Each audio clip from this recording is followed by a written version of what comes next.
What is up, you guys? Welcome back to another video. My name is Chris, as always, with me, Liam. And today we are diving into Handmaid's Tale, Season 5, Episode 7. I think that's correct. A lot of episodes going on in my head right now. But this particular one, just watched it about 2 hours ago, and man, was this an emotional episode. Liam was just saying before we jumped on, not much really progressed as far as like the timeline. But man, was there a lot in this episode. So before we dive into it, if you're tuning in for the first time, welcome. We don't ever pretend to be experts. We don't really know, the deep history of Handmaid's Tale. We didn't read the books, but we just really love entertainment and kind of do our candid take, unbiased candid take of it. And you guys have really been enjoying that. So we've been going back through everything. And if you're here for that, then you're in the right place. The best way to join the conversation is the comments below. If you enjoy this video, hit the like button. And if you want to continue to join us on this journey, because we don't just review Handmaid's Tale, we review many other things, then the best way to do it is subscribe to the channel and join the 50,000 others who have been joining us on this journey. So without further ado, let's talk about it. Yeah, fuck. You've been waiting 20 minutes to say those, sitting there. Well, she said like 20 times, didn't she? You know what's crazy is I can relate. Because when shit's hitting the fan and I'm saying fuck out loud and a million times in my brain, I'm actually just thinking the problem through. An example is when my daughter's bunny was killed by our puppy at the time. And I'm working the problem, walking the lawn, doing everything I have to do, but the whole time I am just saying fuck. Get the negative thoughts out so you can actually deal with the problem. Yeah, it's just a response that I didn't even know I was doing it until after. Yeah, I think that's what it is you are verbalizing the actual thought so you're not stuck on that thought. Yeah, maybe. It's just constantly moving forward. Yeah. Move, bitch, come on. Okay, think the problem. Yeah. But yeah, this was a really good episode, and I'm just going to get towards the one piece I want to make sure that I don't forget. I know it's towards the end of the episode, but when Serena asked June why she didn't kill her. Yeah. I brought that up last episode with you. Yes. Yeah. But what June's answer was, I didn't want to. And that I felt was really awesome. There was a question I asked myself multiple times during this episode. Would I be strong enough to make the same decision June made? And multiple times I sat there, and it's, I'm armchair quarterbacking, right? So it's hard to say what I would really do in the moment. But I was sitting there, and there was situations where June's level of forgiveness, understanding, the level of awareness that she had in some of these scenes of the bigger picture and doing the right thing and not just being so stuck in vengeance or fear or anger. I was I don't know if I could say I would do that. Well, I would like to know in the comments, did you have the same reaction to June this episode? And did you compare her strength to maybe what you might do in that situation? Are you like me? Do you do that? I'm just curious. I do it sometimes. I admit I did not do that in this scenario. In this scenario, I was working through the thoughts of, well, let's see. Why would she come to that conclusion? One, she's already killed Fred in an extremely brutal fucking way. She snapped at the crazy woman at the park and snapped at all her friends and family. And so she's kind of just maybe she reached her breaking point and did a self-check before. I don't think killing Fred gave her the satisfaction she hoped it would. It was a close to a chapter, but not necessarily closure for her. Correct. And then the immediate inciting of the other handmaids and watch the immediate catalyst that is and having to tell the other handmaids no, we're not going to go kill all your commanders, and just watching really how her actions affected not just herself but others, I think also has a very big weight on why she chooses not to harm now. I feel like that's all part of what I was attempting to say. Yeah, understandably. Everything has layers. June is the polar opposite, the opposite side of the coin of Serena.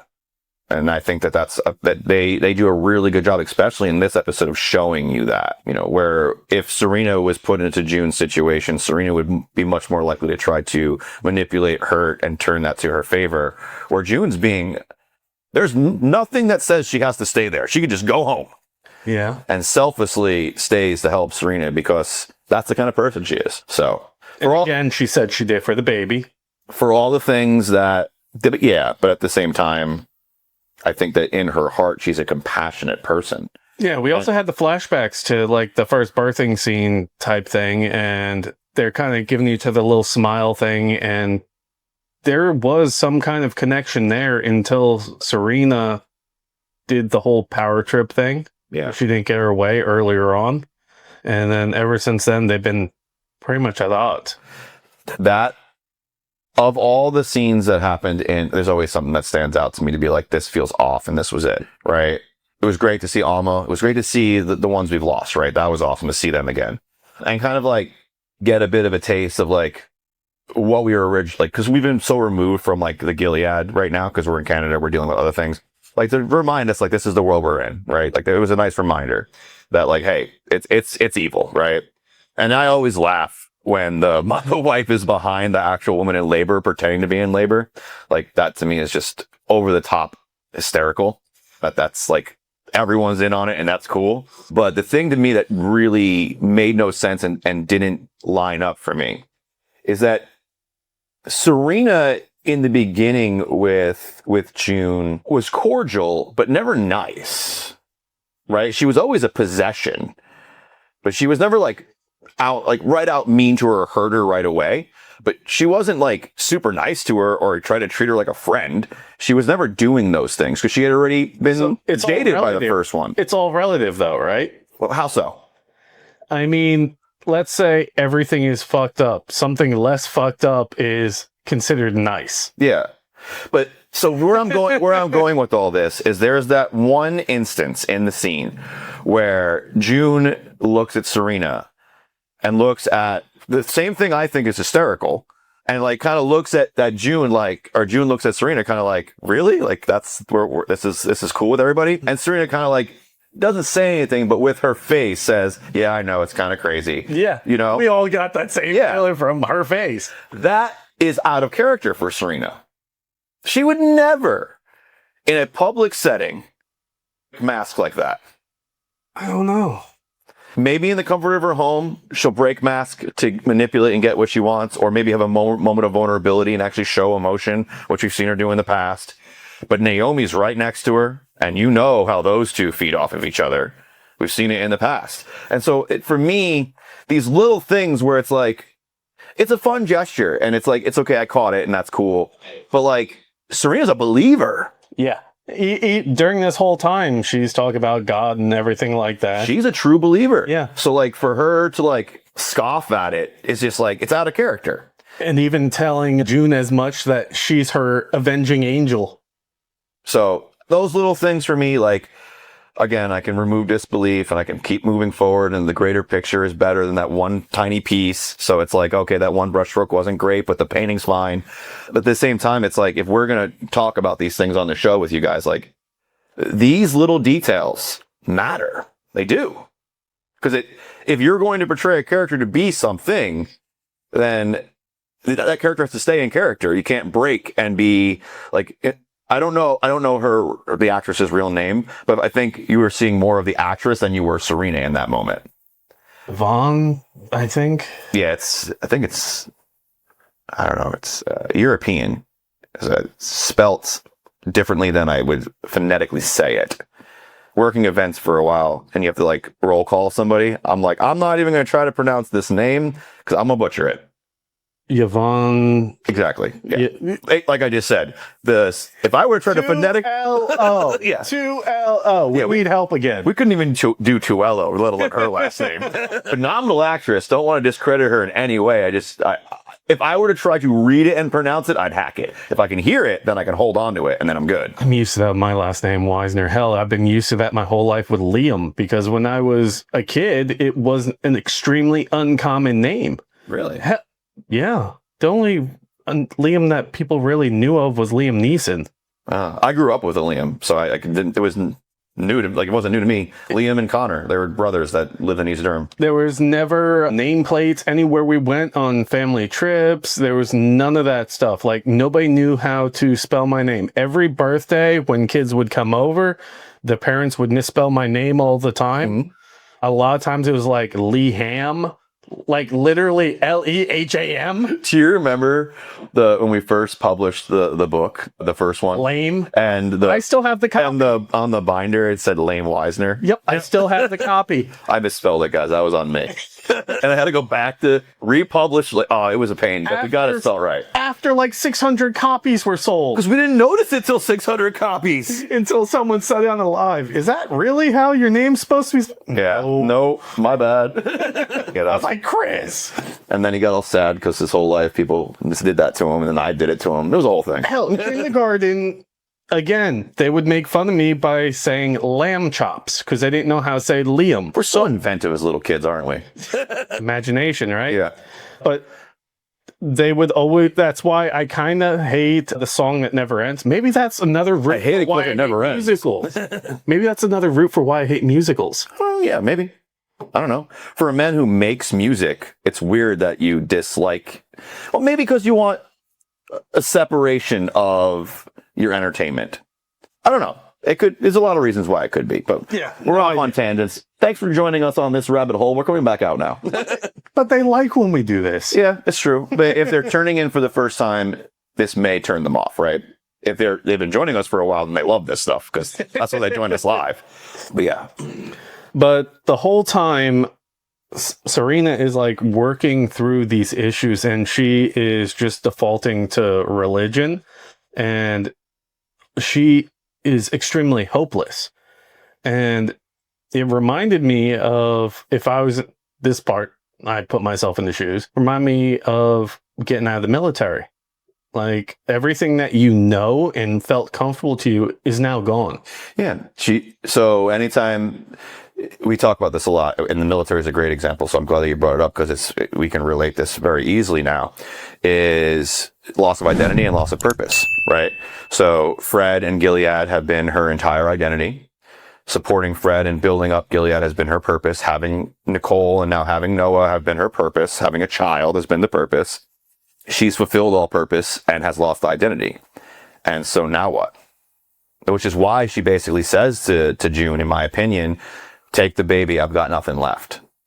Make sure the baby has a good life. Take Noah, take care of Noah, leave me here. I've got nothing, right? Because she's fulfilled the purpose and lost identity. And the number one way we've helped thousands of veterans is by like having them re-identify who they are and what their purpose is. What's the next mission, right? And so I think we'll see Serena find that next mission and come out of her slump, but that's the answer, right? We've seen it thousands of times with veterans. I'm glad that you brought that up, dude, because it's a way to... It's how I bridged it. No, it's very relevant to our lives. Yeah, absolutely, yeah. How do you guys bridge it to your lives? Because I'm sure there's some kind of example in your past where it brought you to that same feeling. Were you able to isolate the feeling of what you felt during that scene? Yeah. That's what I want to know. I wonder how many people watch shows the way we do. I think most people just tune out. Maybe they're on their phone. I don't think they're like tearing apart every sentence and every scene like we do. I don't know. I was kind of raised like that. My dad was an engineer. Yeah. Yeah, I don't know where I get it from. Because my dad would watch TV, but it was like Jerry Springer and shit. Or like Married with Children. It was real trash TV. Well, the Married with Children was hilarious, but like real trash TV. Like it wasn't anything. He did introduce me to like classics like Nick Costello and like some of like the real original comedy. So I do give him credit for that. But everything else was like. I do remember one thing depressing my dad said related to entertainment and TV shows and stuff that didn't hit home until we started talking about it right now. And it's, I don't know, it's the same thing that's always on. It's just different people doing the same thing. I was like, fuck.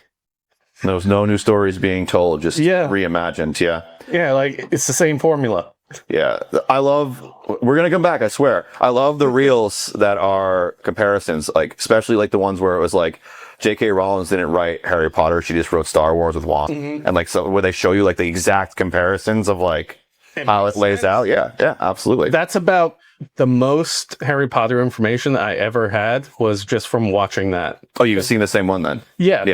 But I've never seen Harry Potter. I've read every book. I've tried to sit down, watch it. I just couldn't get into it. Yeah. My son's actually just I've turned my collection over to Caden now. So my 11-year-old is now reading The Sorcerer's Stone for his book report this month. Nice. Yeah, pretty crazy stuff. Because I was roughly his age when the first book came out. And then I had to have my mom drive me to the theaters 3 times to see the first movie. I went 3 times as a little kid. Used my allowance and just went. Get him to read The Lone Drow. The Lone Drow. Yeah. I'd be into that. Dark Elf. That's Drizzt. Yeah. There's a 3-book origin story. You know, I know of Drizzt being a D&D guy. I know of him. I know a little bit of his exploits. I know he's a very big character, but I don't really know. I've never read about him. I've never played him. I've never done any of those things. That's my absolute favorite character. You know, he was talked about, I believe it was Baldur's Gate 2. You talk about him. I don't know. I was so young when I played that one. That was still my very first PC. Anyway, we got to get back to Handmaid's Tale.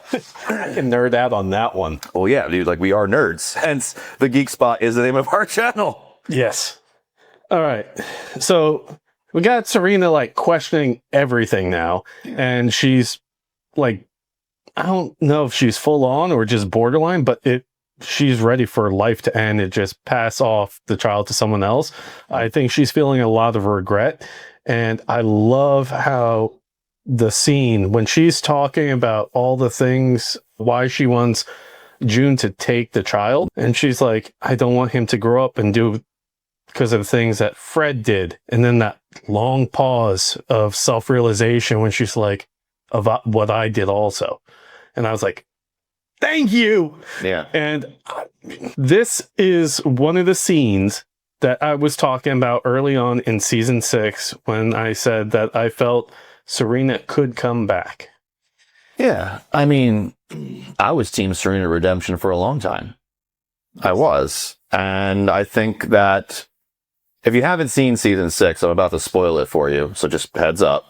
I think that how they end it for her in season 6, not end her, obviously, because she lives, but end it for her in season 6. She's all alone. She's got no man, no government, no one to back her. She's karma caught up. And I think that having to live her life isolated, alone, with no power and no voice is karmic retribution for her. I think it's a better, more fitting punishment than just a quick death. Another thing I realized in watching this episode was my memory thought what had just happened was still part of season 6. Yeah. So when I was watching, I was like, oh shit. So this other thing did happen. Oh fuck. So you're in for, I actually remember the last of this now. Mm. So yeah. Yeah. So baby Noah's born. They have this heartfelt conversation like we've been saying. I think another big part of why Serena was so accepting, or not accepting, but receptive of emotion and doing the things that she did is, one, she just had a baby. So like, talk about the hormonal roller coaster she just went through between all those endorphins flying off, pain receptors, all the different things. I can't even express how many different things a woman has to go through during that pregnancy. I just watched from the sidelines 3 times. I never actually experienced it. And I can be like, whoa, that's crazy. Plus, she has a fever. She's sick at the same time. And so she's just having a fever and not giving birth to a child can make you delusional and like kind of off your rocker in a little bit. So she's dealing with a lot of different factors. So I think all that together allowed her to have a moment of like emotional recognition and being like, oh, wait, maybe I have been going about this slightly wrong, but will that hold is the real question. Because now she just got her baby taken from her. Hold on. I want to ask. Yeah. Are you mad at Luke for what he did? No, I understand what Luke did. I'm sad that Luke had to go there because, like I was saying when we first started, I don't think I'd have the strength to do what June did. I probably would be more like Luke. And I think that made me sad because I see myself in him, right? I see the angry father who has no power in the situation, but just wants to be able to protect his family. And here's this woman who's right in front of him, who's hurting his family. And he wants to be able to do whatever he can to make sure she stops doing that, to hurt her back. And not to mention, the last time he saw his wife, she was of the mindset of, oh, we're killing this bitch. I mean, they banged over it, so. Yeah, I'm not angry with him. I'm sad, and I'm sad I'm most likely because I can see myself being that person, and that would be a heavy weight to carry. I think any person, put my feet in the shoes of anyone who is in the world of Gilead is heavy. It is. It's not an easy world to be in. No. So I don't want to say that. I think I'll leave it at I understand it. I understand why he did it. I understand it. I probably would do it myself, and that's kind of scary. All right. What June does next is really what interests me. That's what interests me. Does she scold him? Does she make him wrong? Does she turn her back on him?